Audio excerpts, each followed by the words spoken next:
You talk to any successful person, that, like any entrepreneur, they'll tell you it's not a straight line to success. You know, your first business doesn't take off. We had my friend Colton on the podcast a while ago. He started 30 businesses. All of them failed. The 29th was okay. Like he sold it for like 10 grand. Nothing crazy. And then his 30th company took off. Wow. And he's a quote unquote overnight success, but that took 30 failed businesses, 29 failed businesses to make it happen. So you have to fuck it all up. You have to get messy, and you learn those lessons, and they're fucking expensive. But then you take those expensive lessons, you put them towards the thing that is your passion. So that's how we got here. Yeah, it's a lot of side quests. A ton of side quests. Yeah. Yeah, we haven't even talked about side quests. We haven't talked about side Mary quests. is the side quest queen. This is the side quest crew. Yeah. Well, how we became, do you want to explain what a side quest is? I feel like you should as the side Should quest I? queen. Yeah. Okay.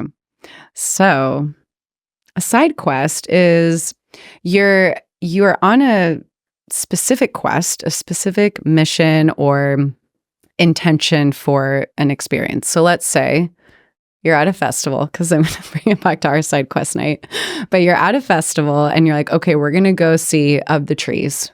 That's like the quest that we're on. You're there, you listen, great. But then it's allowing for intuition and the unknown to guide the way to an offshoot mission. So something that you weren't intentionally or initially planning to do, but that you fell into by invitation, either, external to you or within yourself. So we did a side quest night at the Eclipse Festival. That was so much fun. It was honestly like one of the top most fun nights ever for me. But I had this very strong feeling, like we were bopping around in the, after, I forget what came after Of the Trees, but we were listening, dancing. And then I just had this super strong feeling that Brent needed to be side quest daddy and lead us on an excursion. So I never taken anybody on my excursions. Oh my God, it was amazing. So, okay, because even further backstory on this. So we were at the Eclipse. I was camping with friends. You guys were at the RVs, and there was no service. There was no way of really like getting a hold of each other. And so like the first day I was there, I didn't see Tony at all. And it was totally fun because I had Catter Day with my girlfriends, and it was such a wild day and so much fun. And then that next morning, a Sunday morning, I was like, okay, I'm going on a mission. This is my mission, was to find Tony. I was like, I'm going to get to the RVs. I'm going to figure it out, whatever. I walk into the festival. So the festival grounds are open like 24/7. There's something going on at all times. And it's probably like 8 o'clock in the morning or something. Yeah, it's dead. Just stragglers walking around. Stragglers. So I walk in and I look at I see a goat. Oh yeah, there was a goat. And I was like, whoa. And it was just like staring at me. And there were these two people like on a picnic blanket. It was almost like they were like posed. And like the goat had this little like handkerchief, like bandana on. And they were just petting it, like staring at me. It was like these two people and this goat all staring at me. I was like, all right. And I just like kept going. And then I run into Brent, which was so wild. Like I'm on a mission to go see you. Of course, then like run into Brent. Brent's a Capricorn. I'm a Capricorn. Goats are the Capricorn. I'm like, festival stuff. And Brent was like on his own side quest mission. Like he was going to the lake and like whatever. And he was like, oh, Tony's at the RV. And I was like, well, what are you doing though? Like, what kind of side quests are you on? Because maybe I want to come to these side quests with you. Because I love like a detour. So anyway, that was fun. So I knew that you liked side quests. And Interesting. Yeah, like I just like picked up on that.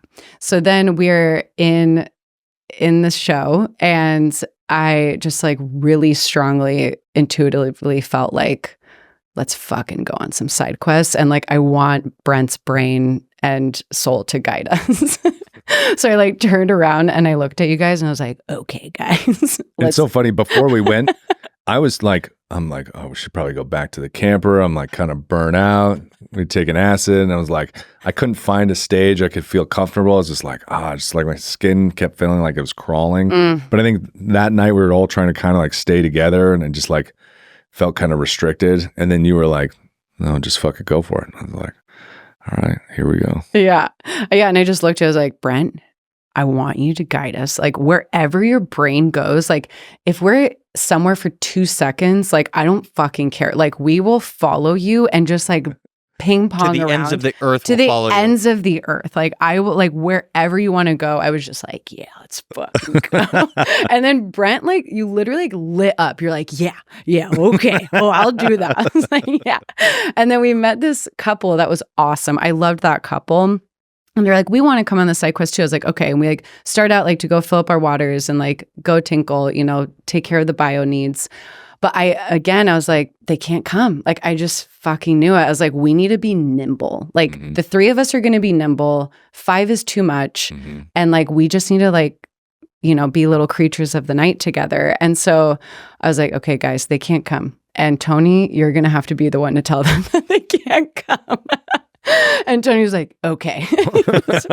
Takes care. I look over, they're like hugging. They're like, oh, okay. It was so great to meet you guys. I was like, perfect. Like I knew he needed to be the one to tell them because Tony's just like so charming and charismatic and like good with people. And I just knew you were going to communicate it the right way.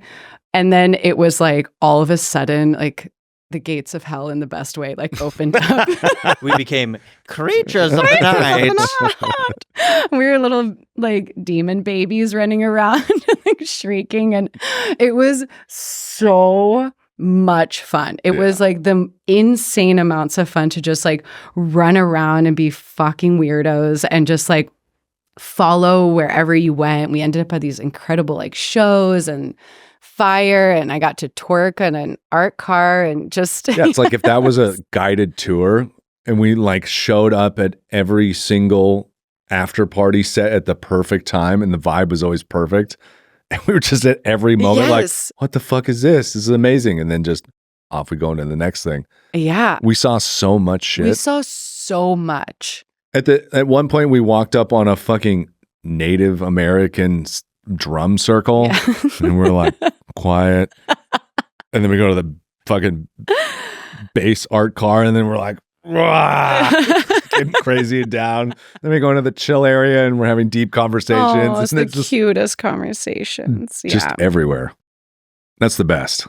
The best. Yeah. The best. Yeah. And I think like that's, if you're open to the side quest in life, like that's what makes life super meaningful, I think, is to allow for the detours and allow for the unexpected and to actually like seek it. I think this is how we can best play with life. I love every day thinking about like, how can I play with life today and like being alive and play with other people and like say things or do things that like throw people off to then like get to, you know, create. Because like you can have like your own little mini side quest just in a conversation by like taking it a different direction.